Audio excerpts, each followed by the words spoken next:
So hello guys, welcome to my new blog. তো চলো, আমার স্নান টানও কমপ্লিট হয়ে গেছে। তো চলো, ফ্রেশ ট্রেশ হয়ে গেছি। আর আজকে উঠতে দেরি হয়ে গেছে, 8:30 বেজে গেছে।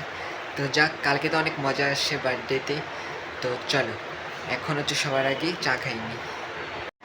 তো চলো, চা চলে আসছে, চা খাইনি। তো চলো, এখন জাস্ট ব্রেকফাস্ট করে নিই। আর আজকে তো ফাইনাল ম্যাচ আছে, Kolkata night Riders versus Sunrisers Hyderabad. তো চলো আজকে ম্যাচ দেখবো। হ্যাঁ, আমি যদি বলি কোন টিমের সাপোর্টার, আমি হচ্ছে অ্যাকচুয়ালি তো আমি আরসিবির সাপোর্টার, কিন্তু আরসিবিতে উঠতে পারে নাই। আর তাহলে এই ফাইনালে আমি সাপোর্ট করবো অবশ্যই কেকেআরকে।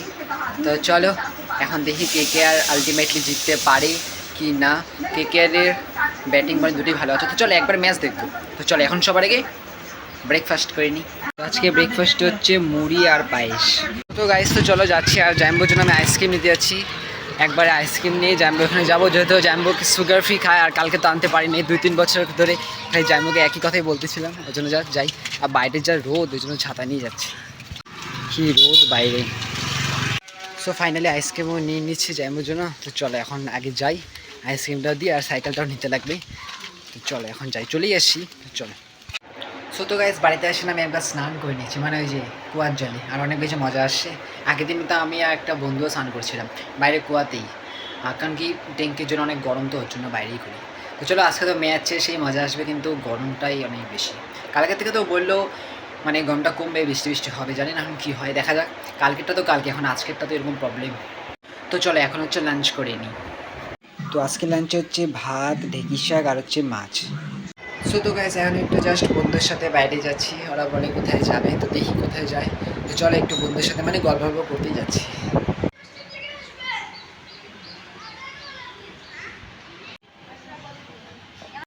সো তো গাইস, ফাইনালি ঘরে চলে আসছি। আর ঘরে এসে আমি আবার স্নান করছিলাম, কারণ কি যেহেতু পুরো গরম। আর কালকের থেকে মনে হয় গরমটা কমবে। তো চলো দেখি, আর একটিবার তো ম্যাচ শুরু হবে, তো ম্যাচের মজা নিব। KKR versus Hyderabad. তো আমরা তো ভাবছিলাম বন্ধুরা মিলে একসাথে দেখবো, কিন্তু ওটা পসিবলই হচ্ছে না। এই জন্য সবাইকে বাড়িতে বসেই দেখতে লাগে। তো চলো, কোনো ব্যাপার না, বাড়িতে বসেই দেখিনি। একদিন বন্ধুর সাথে না দেখলে কী হবে। ঠিক আছে, চলো বাড়িতে বসেই দেখে নেব ফাইনাল ম্যাচ। সো তো গাইস, ফাইনালি ম্যাচ শুরু হয়ে গেছে, এখন জাস্ট ম্যাচই দেখতেছি। তো হায়দ্রাবাদের হচ্ছে ব্যাটিং আর কেকেআরের বোলিং। দেখি হায়দ্রাবাদ কত রান টার্গেট দেয়। তো এখন হচ্ছে একটা উইকেট গেল, 1 রানে 2 রানে 1 উইকেট।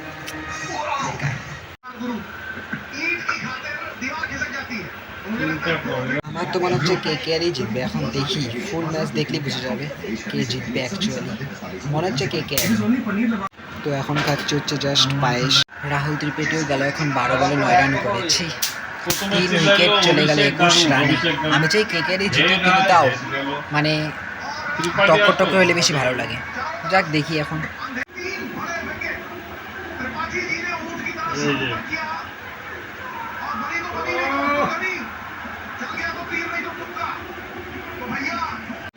সো তো গাইস, ফাইনালি হচ্ছে 5 উইকেট পড়ে গেছে। আর খেলাটা একতরফা হয়ে গেছে। আমি যাচ্ছিলাম একটু টক্কর, মানে যদি হইতো তাহলে ভালো হইতো। যাক, কেকেআর জেতার দিকেই আছে। আমি সরি যদি কেউ হায়দ্রাবাদের ফ্যান হও, আমি কাউকে খারাপ বলতে চাই না, দুটো টিম ভালো খেলতেছে, কিন্তু যদি একটু ভালো খেলতো তাহলে ভালো হতো। যাক, দেখি এখন কত রান টার্গেট দেয়।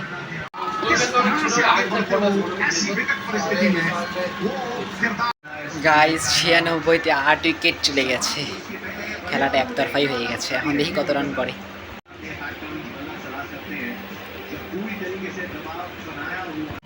তো চলো, হায়দ্রাবাদের মতো খেলতে চাই, কেকেআরের মতো খেলতে চাই। কেকেআরই জিতবে লাস্টে। তো চলো, আজকে ব্লগটা ভালো লাগলে অবশ্যই লাইক করে দিবা, চ্যানেলটাকে সাবস্ক্রাইব করে দিবা। তো দেখা হয়ে গেছে তোমার, ততক্ষণের জন্য বাই বাই।